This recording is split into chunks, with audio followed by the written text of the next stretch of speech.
Buenas tardes, alumnos. Vamos a comenzar la semana 15.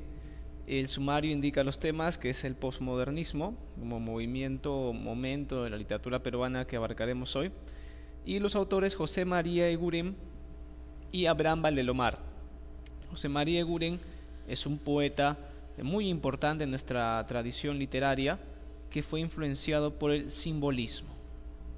Él concebía en la literatura la poesía como sugerencia, es decir, la poesía debe dar a entender de manera sesgada, de manera indirecta, no debe decir lo que tienes que tú entender de manera directa, no debe hacerlo. Su primer poemario, Simbólicas, publicado en 1911, significa el inicio de la tradición de los fundadores de la poesía peruana. Este autor tan importante se enmarca en el posmodernismo peruano. El otro autor es Abraham Valdemar. Valdemar fue un escritor polígrafo. Escribió ensayo, escribió novela, escribió poesía, también fue periodista, pero sobre todo fue cuentista. Y en el cuento es donde encontramos sus mayores aportes a nuestra literatura. Él lideró el grupo Colónida, el movimiento compuesto de escritores provincianos, renovadores e iconoclastas que se oponen a las castas literarias, es decir, a los grupos que concebían literatura como algo elitista, como eran los modernistas de la época, hijos de poderosas familias limeñas. Este importante autor, Abraham Valdemar, destaca muchísimo con sus cuentos y sobre todo con El Caballero Carmelo, que es un cuento entrañable para muchos, que es el cuento que nos centraremos hoy día. Vamos primero a conceptualizar lo que es el posmodernismo. Entendemos el posmodernismo como el cambio, la evolución, el tránsito de la estética modernista, una estética que busca en lo exótico la belleza, una estética que experimenta dentro de los límites de la métrica, es decir, respeta la métrica oficial, utiliza el soneto alejandrino, por ejemplo, es decir, el modernismo utiliza el soneto de versos de 14 sílabas métricas y no sale de ese formato. El posmodernismo evoluciona. Si bien es cierto, Valdemar todavía respeta esta forma del soneto alejandrino, su contenido es muy distinto porque ya no te habla de lugares ajenos a la realidad, te habla de las provincias y te habla de la vida cotidiana, la niñez, la infancia de él mismo. Este momento de cambio a nivel temático sirve como preparación para lo que luego será la vanguardia, que experimenta de manera rotunda, rompe la métrica, accedemos al versolibrismo en la vanguardia, al verso libre, y esto pues fue preparado de alguna manera con el posmodernismo. En la página 45 encontramos un breve párrafo que explica el posmodernismo. Es concebido como el tránsito del modernismo a la vanguardia, o como el periodo posterior al modernismo. En los años iniciales de la Primera Guerra Mundial, la poesía peruana es plenamente modernista. Aunque ya fatigada, hay desorientación, desencanto, repeticionismo, quiebra de influencias, cierta anarquía y crisis literaria. Entre los poetas de la época, aún modernistas pero que buscan la renovación, destacan el iqueño y líder del grupo Colónida Abraham Valdemar Pinto, Pablo Abril, Federico More, Juan Parra del Riego, el arequipeño Alberto Hidalgo, etc. Muchos incluyen en este grupo de intelectuales también a José Carlos Mariátegui. Mariátegui estuvo en el grupo Colónida, si bien no llegó a publicar un cuento o un poema en sí, fue un autor que estuvo asociado a este grupo. Él había nacido en Moquegua pero creció en Huacho. José Carlos Mariátegui también representa la provincia, al igual que la mayoría de autores del grupo Colónida, que por cierto el grupo Colónida es un movimiento muy asociado con el posmodernismo peruano. José María Eguren Nació en Lima en 1874. Durante la ocupación chilena en Lima, él viaja a la hacienda que su padre administraba en la parte norte de Lima. Se llama Chuquitanta esta hacienda. Esta hacienda, bueno, ya no es hacienda hoy en día, es una zona urbanizada en el distrito de San Martín de Porres, tengo entendido. Alguno de ustedes tal vez conoce Los Olivos, San Martín de Porres. Allí queda la hacienda Chuquitanta. Otra hacienda importante por allí es la hacienda de Pro. Hoy en día Pro es un paradero de la Panamericana Norte. Bueno, allí Eguren pasó su niñez. Esto genera que tenga mucha sensibilidad porque la naturaleza, ya había campos, bosques, hace que se convierta en una persona bastante sensible ante los colores, ante las sensaciones de la naturaleza, y esto influye mucho en su poesía. También fue el pintor, pintaba acuarelas de estilo impresionista con paisajes naturales. A principios del siglo XX, ya cuando era joven, vivió en Barranco, en la casa de sus padres, frente a la plazuela de la iglesia de San Francisco. Pasó una vida muy retirada.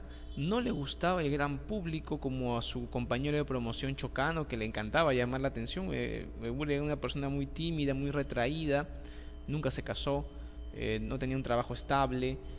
Llega persona de edad avanzada sin un seguro social, así que sus amigos, porque era muy querido, le conseguían trabajos, lo paseaban, porque era una persona admirada a pesar de no tener una vida ordenada, estable, planificada para nada.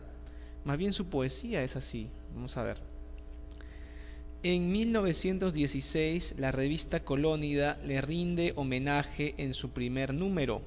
Recordemos que la revista Colónida, dirigida por Abraham Valdelomar, sacó 4 números entre enero y abril de 1916. En el primer número le rinden un homenaje a Eguren.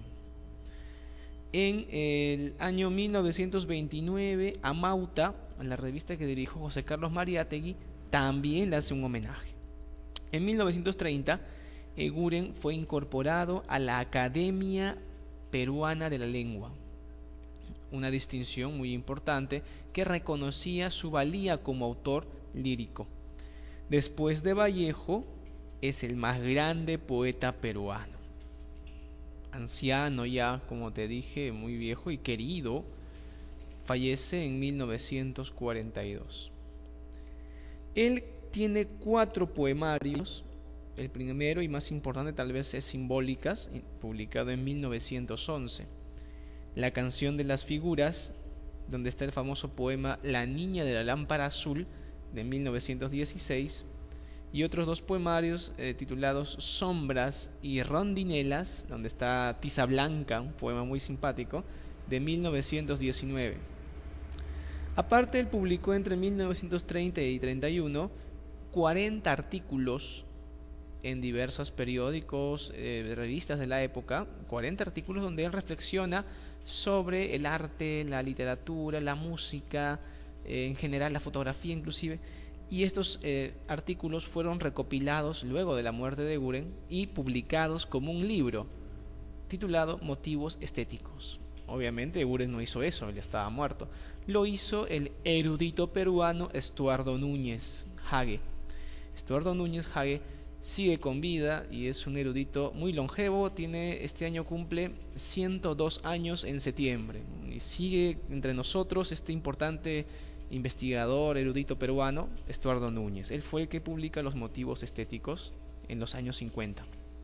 Él estudió mucho a Eguren. Bien, sigamos hablando de José María Eguren. Características de su poesía.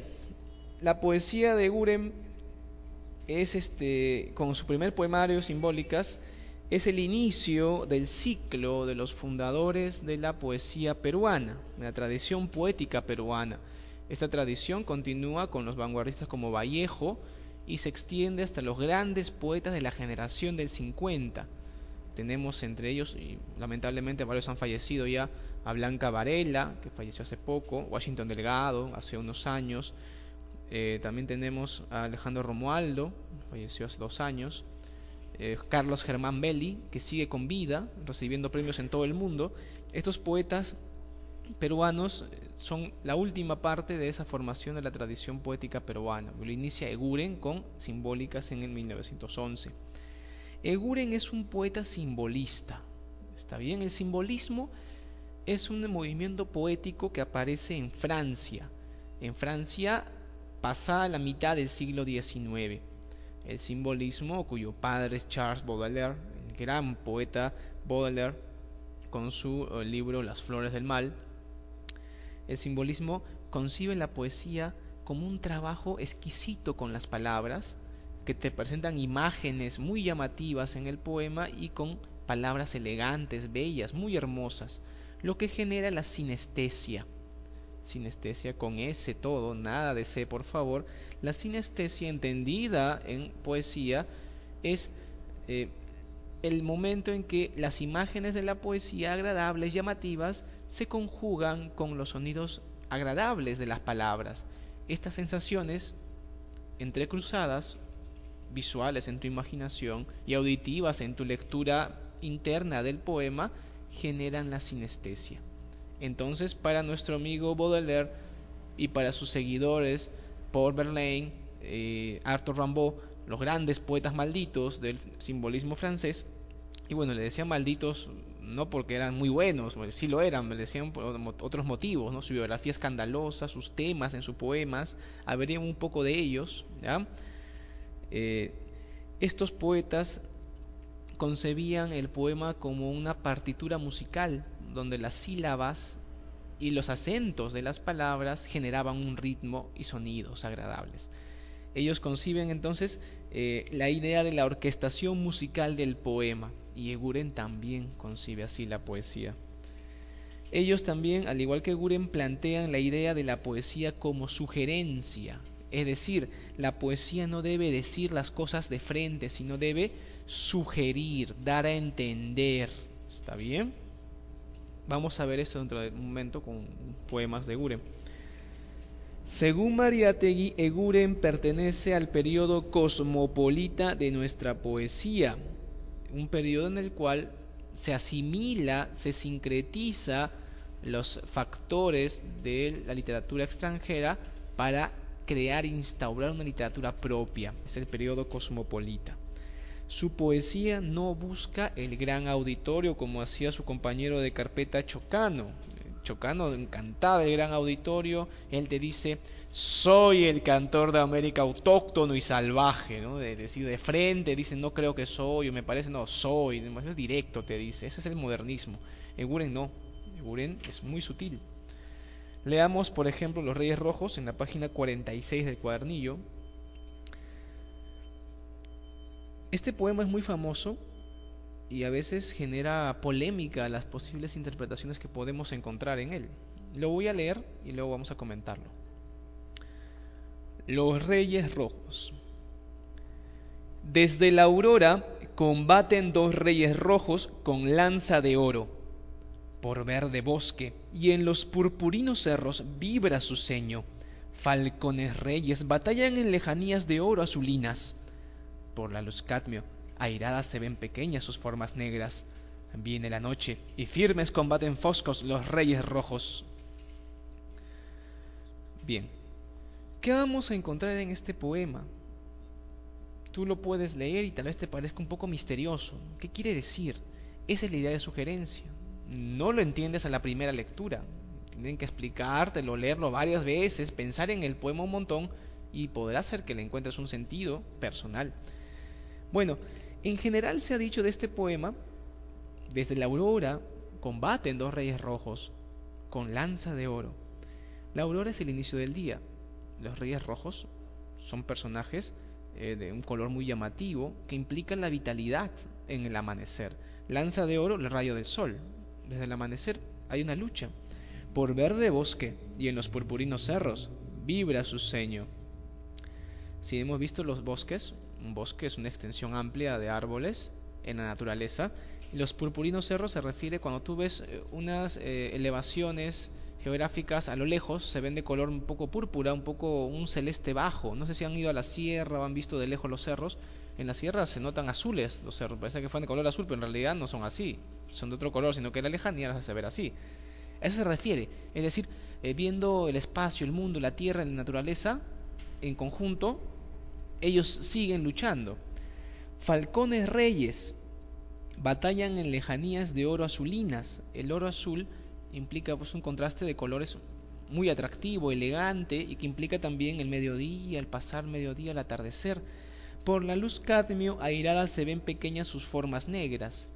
Ya se están alejando los reyes rojos, pero siguen peleando.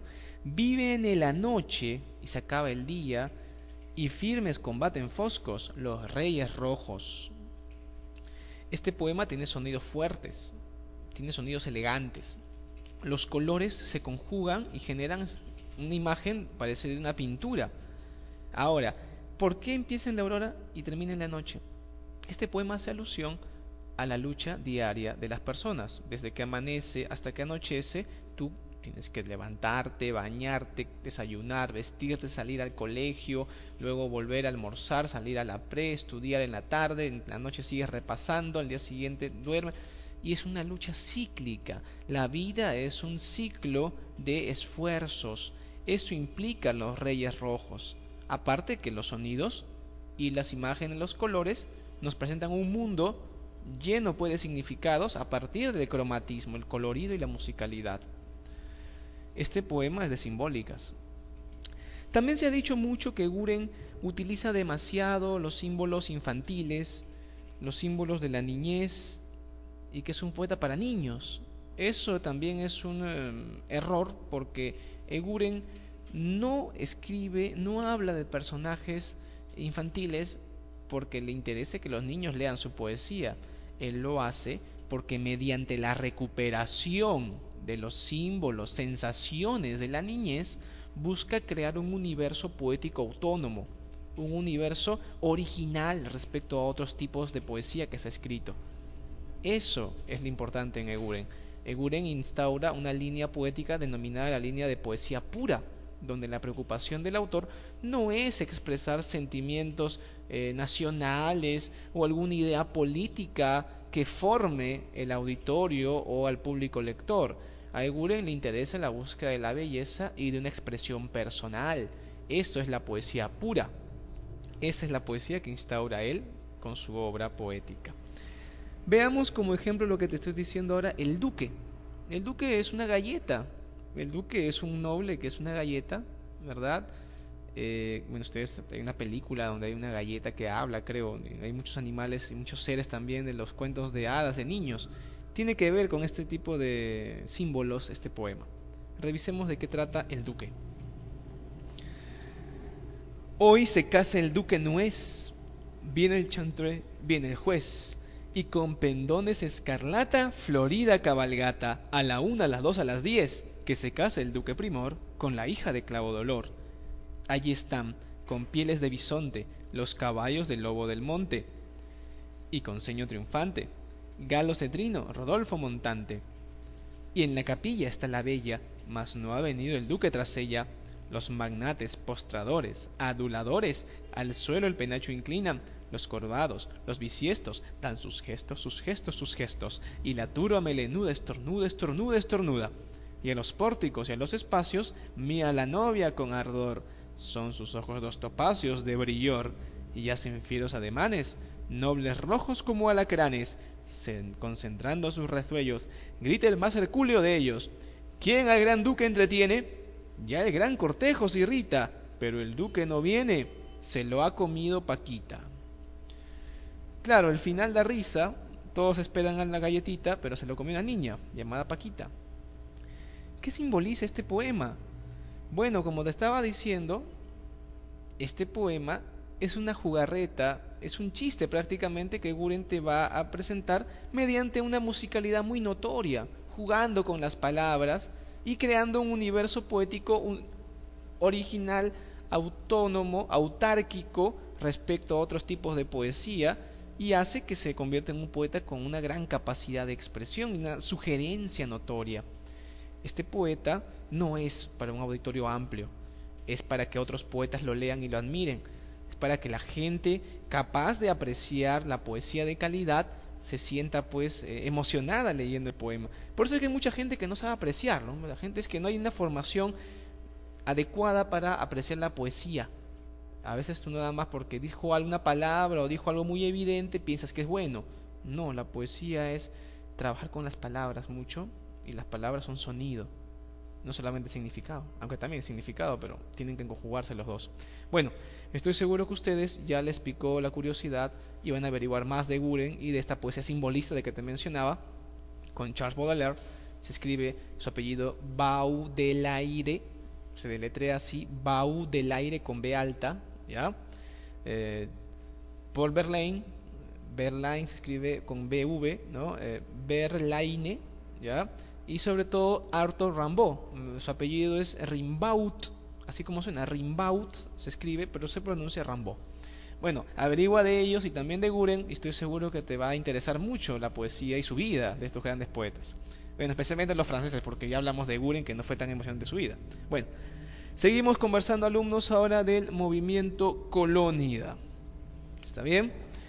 Colónida, como te había dicho al inicio, es un movimiento, un grupo de escritores que se opone al elitismo en la literatura, a las castas literarias, representadas por el grupo arielista, un grupo de modernistas liderados por José Larriba Agüero, un importante intelectual peruano que fue fundador de la Pontificia Universidad Católica.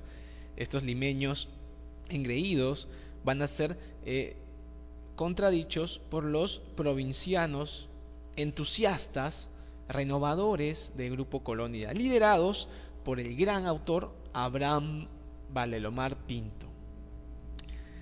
El movimiento Colónida, página 46 del cuadernillo. Coexiste a comienzo del siglo XX con los modernistas y posmodernistas como Eguren. Aparece como grupo en torno a dos revistas, en la revista Cultura, publicada en 1909, y la revista Contemporáneos, publicada en 1910. Se afianza el movimiento cuando Abraham Valdelomar funda la revista Colónida y saca sus 4 números en el año 1916. ¿Por qué Colónida? Y ese nombre todavía le da al grupo su denominación.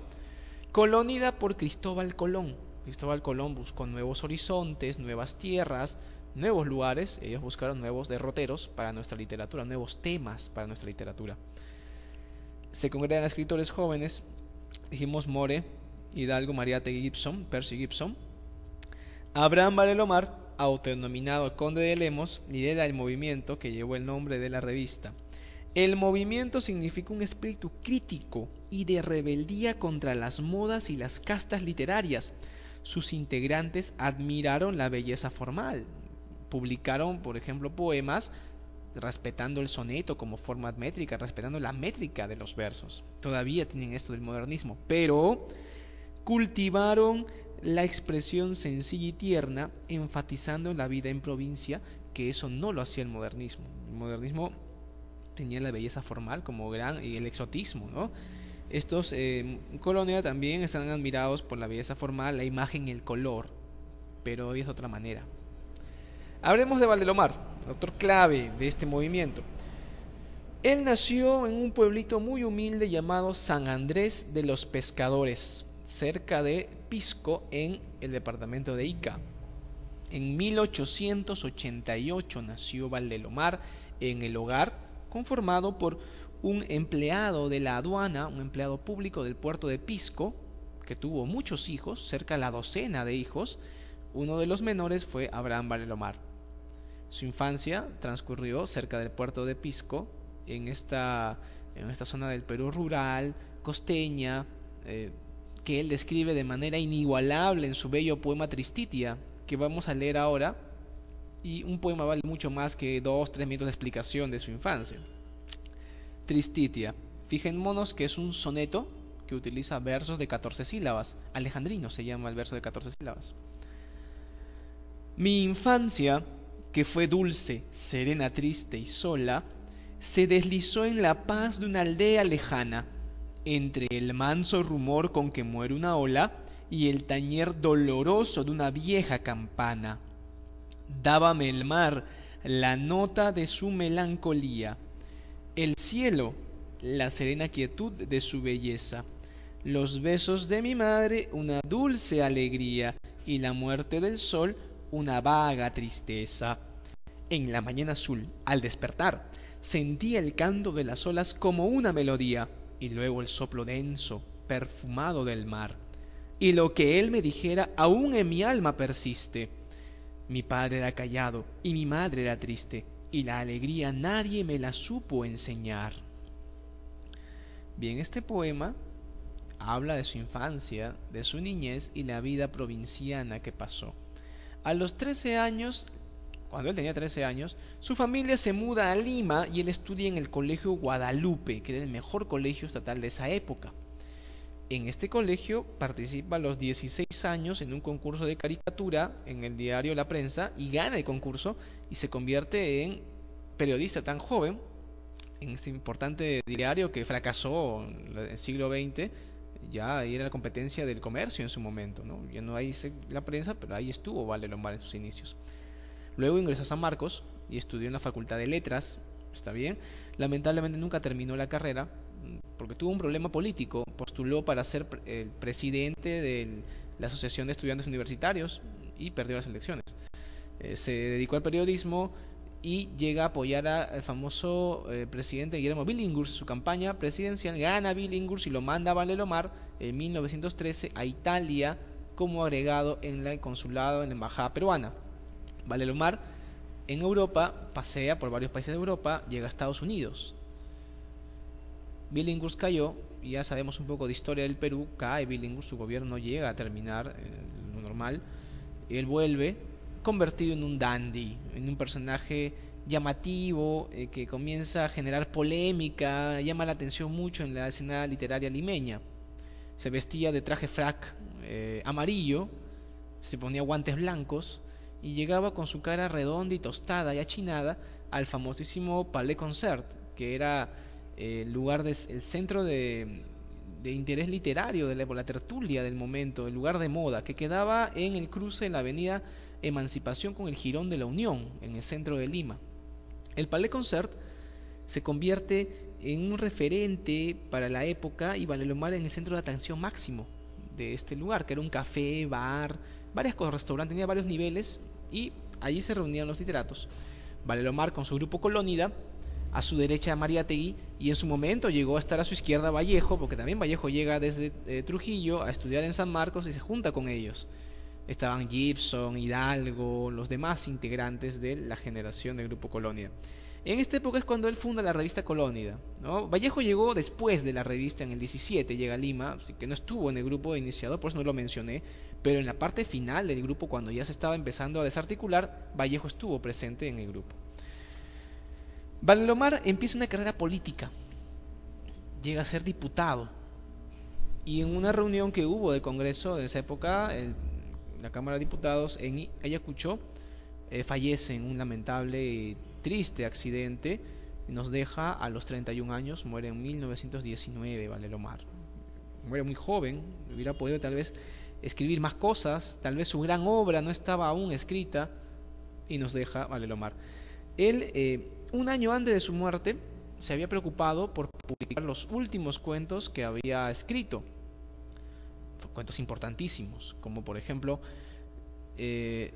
Evaristo, el sauce que murió de amor, o El vuelo de los cóndores, o Los ojos de Judas, o el cuento que él escribió en 1913 cuando estaba en Italia y con el cual había ganado varios concursos de cuento. Me refiero a su cuento El caballero Carmelo. Publica estos cuentos en 1918 en un libro, todos juntos en un libro titulado El caballero Carmelo. El cuento más importante le dio título al libro. Esta publicación es importante. Desde allí nosotros podemos entender la cuentística de Valdelomar como una cuentística que lo convierte en el padre del cuento peruano, como le han llamado, y que demuestra pues lo mejor de su producción hasta su muerte. Características de su obra.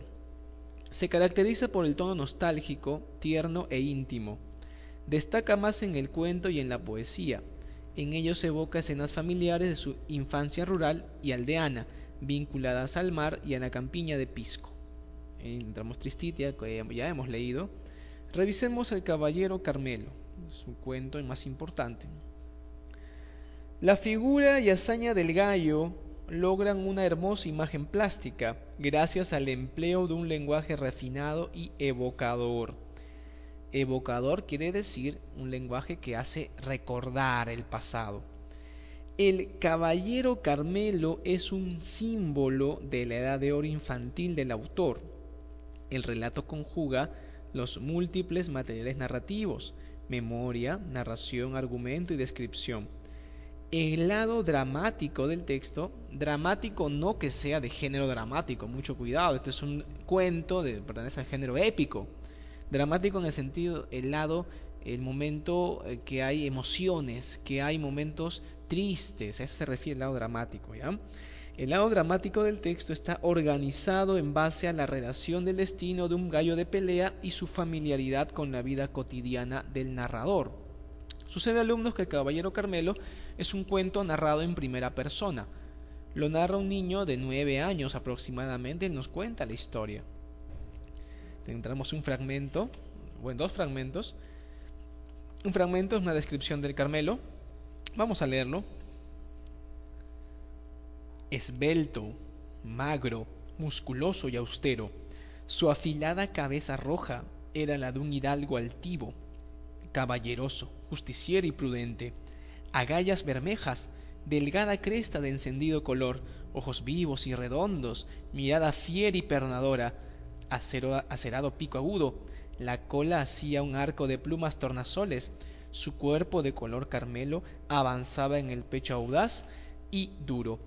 Las piernas fuertes que estacas musulmanas y agudas defendían, cubiertas de escamas, parecían las de un armado caballero medieval. Acá describe con mucho detalle y un estilo bastante plástico, en un sentido, un estilo muy dúctil. Tú lo lees y no te aburre leer. Describe al gallo de cresta a patas, ¿no es cierto? El gallo completo. Y te lo hace presentar como si fuera un caballero medieval, te dice, ¿verdad? Lo humaniza al gallo como si fuera un personaje. Y lo es. ¿Qué pasa con el Caballero Carmelo? El inicio del cuento, el niño narrador nos explica que su hermano Roberto llega de un viaje muy largo, vuelve a la casa y trae muchos regalos para todos, y entre ellos un gallito de pelea que regala a su padre. El niño nos cuenta que este gallito se convierte en el gallo más famoso de todo Ica, le llaman Carmelo por su color caramelo, y ya pasado un par de años de ser un gallo legendario que hizo grandes hazañas en el Coliseo de Gallos, se llega a convertir en un gallo ya viejito y lo jubilan de la pelea. Ya no va a pelear más, cuelga las navajas, hasta un día en que el papá anuncia después del almuerzo que ha aceptado que su gallo vaya a pelear contra otro gallo para el 28 de julio. Sucede que el dueño del gallo rival ofende al Carmelo, le dice al padre, al dueño de Carmelo, que el gallo era chusco, que el Carmelo era chusco, y el Carmelo era más famoso que el alcalde del pueblo de San Andrés. Entonces, no pudo evitarlo, intercambiaron frases y apuestas. Cuando los niños se enteraron, se van a poner muy tristes los niños de la casa, pensando que está viejito, ellos habían crecido, él había envejecido, y era una crueldad hacerlo pelear. Una semana antes de la pelea, vino un hombre especializado que entrenó al Carmelo. No lo dejaban ni que los niños lo vean ya. El día de la pelea llega el entrenador, lo coge como un niño al Carmelo. Ustedes han visto de los gallos de pelea, son muy mansitos. Lo lleva cogiendo la pechuga. Con el padre se dirigen hacia Pisco, porque como es fiestas patrias y es el día de San Andrés, el patrón del pueblo, van a hacer una gran pelea de gallos como acto central, ¿no? En la que van a venir todos los pescadores con su ropa nueva y los hacendados, los ricos hombres del valle. ¿Está bien? El narrador acompaña al Carmelo, a su padre y al entrenador, y describe que el pueblo era una fiesta. Llega el momento de la pelea del Carmelo contra el ajiseco. La gente apostaba, pero la mayoría apostaba por el ajiseco. Algunos decían el Carmelo va a ganar, pero muy pocos. La mayoría apostaba al ajiseco, porque el ajiseco era un gallo joven, un gallo que está en su momento máximo. En cambio, Carmelo estaba viejo ya. Al lado del ajiseco era un gallo viejo y achacoso el Carmelo. La pelea empieza a darse con mucha igualdad en las fuerzas. Sin embargo, el Carmelo va a caer herido. Veamos este fragmento final. Un hilo de sangre corría por la pierna del Carmelo. Estaba herido, mas parecía no darse cuenta de su dolor. Cruzáronse nuevas apuestas en favor del ajiseco, y las gentes felicitaban ya al poseedor del menguado. En un nuevo encuentro el Carmelo cantó, acordándose de sus tiempos, y acometió con tal furia que desbarató al otro de un solo impulso. Levantóse éste, y la lucha fue cruel e indecisa. Por fin, una herida grave hizo caer al Carmelo, jadeante. «¡Bravo! ¡Bravo el ajiseco!», gritaron sus partidarios, creyendo ganada la prueba. Pero el juez, porque en las peleas de gallos hay un juez, ustedes seguramente han visto esto, el juez, atento a todos los detalles de la lucha y con acuerdo de cánones, dijo: «Todavía no he enterrado el pico, señores», lo que quiere decir que Carmelo estaba tirado, no se podía levantar, pero su pico estaba bien levantado, lo que decía es que no se había rendido. En efecto, incorporóse el Carmelo. Su enemigo, como para humillarlo, se acercó a él, sin hacerle daño. Nació entonces, en medio del dolor de la caída, todo el coraje de los gallos de Caucato. Incorporado el Carmelo, como un soldado herido, acometió de frente y definitivo sobre su rival, con una estocada que lo dejó muerto en el sitio. Fue entonces cuando el Carmelo, que se desangraba, se dejó caer, después que el ajiseco había enterrado el pico. Así Carmelo derrota al ajiseco. No creas, por favor, que acá termina el cuento. Este es un fragmento, todavía falta para que termine, muy poco, pero falta. El Carmelo fue llevado a la casa muy mal herido. 2 días estuvo sometido a toda clase de cuidados, pero el gallo no se reincorporaba. Un atardecer, el gallo miraba por las rejas de su jaula cómo se oscurecía, cómo el sol se ocultaba en el mar. Los niños lo estaban mirando.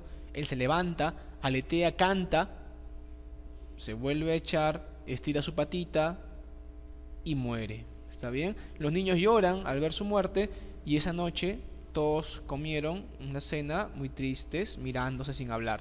Al día siguiente no se oyó su canto alegre. El narrador termina diciéndonos que el caballero Carmelo se convirtió en el último gran gallo de la raza de Caucato, ¿no? Que eran los mejores gallos del Perú, nos llega a decir, ¿no? Ahí termina el cuento.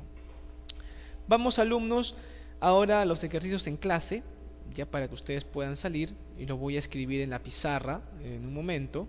¿Está bien? Por favor, mientras yo voy preparando esto, la escritura en la pizarra, ustedes por favor vayan resolviéndolo en su cuadernillo. ¿Ah?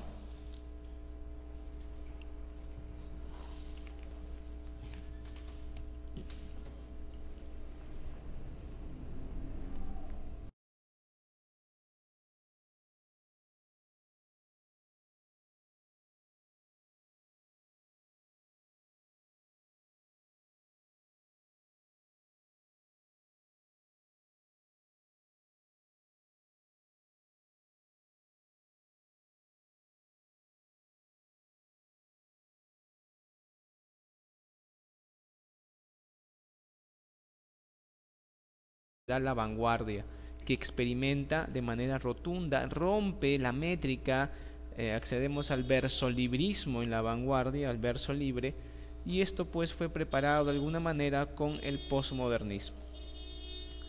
En la página 45 encontramos un breve párrafo que explica el posmodernismo.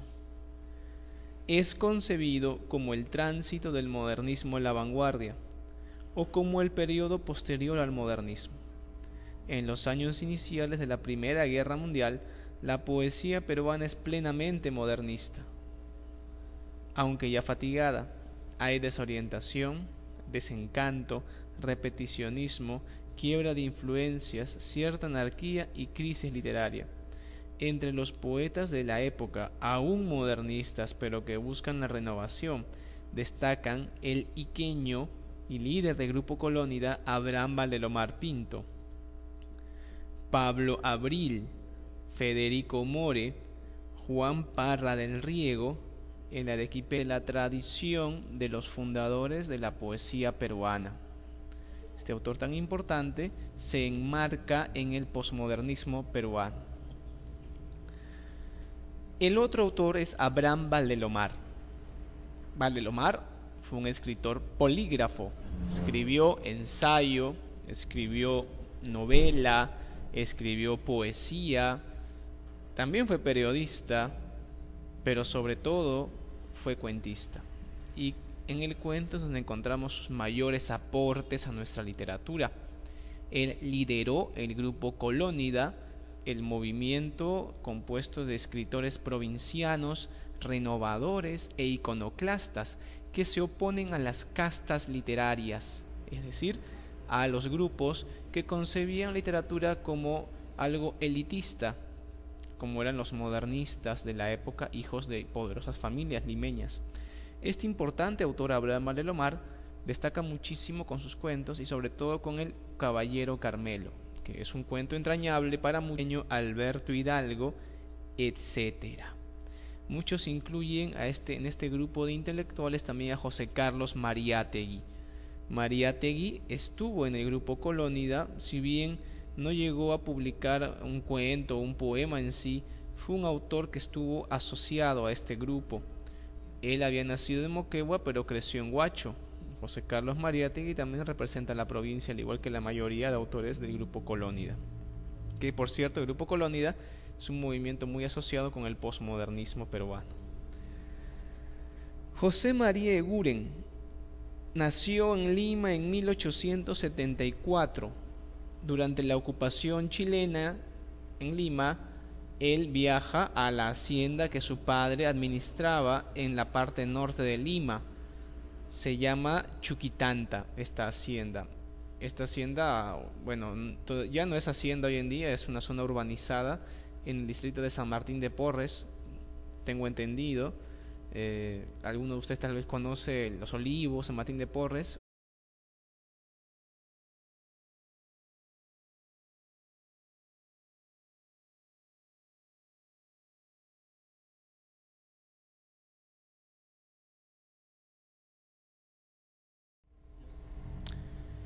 Buenas tardes, alumnos.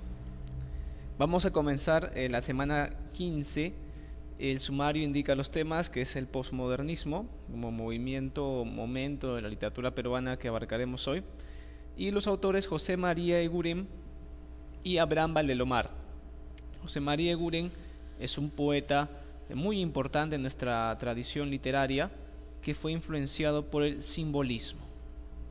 Él concebía en la literatura la poesía como sugerencia, es decir, la poesía debe dar a entender de manera sesgada, de manera indirecta, no debe decir lo que tienes que tú entender de manera directa, no debe hacerlo.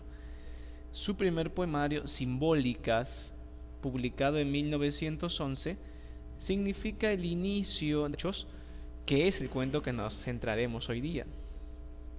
Vamos primero a conceptualizar lo que es el posmodernismo. Entendemos el posmodernismo como el cambio, la evolución, el tránsito de la estética modernista, una estética que busca en lo exótico la belleza, una estética que experimenta dentro de los límites de la métrica, es decir, respeta la métrica oficial, utiliza el soneto alejandrino, por ejemplo, es decir, el modernismo utiliza el soneto de versos de 14 sílabas métricas y no sale de ese formato. El posmodernismo evoluciona. Si bien es cierto, Valdemar todavía respeta esta forma del soneto alejandrino, su contenido es muy distinto porque ya no te habla de lugares ajenos a la realidad, te habla de las provincias y te habla de la vida cotidiana, la niñez, la infancia de él mismo. Este momento de cambio a nivel temático sirve como preparación para lo que luego se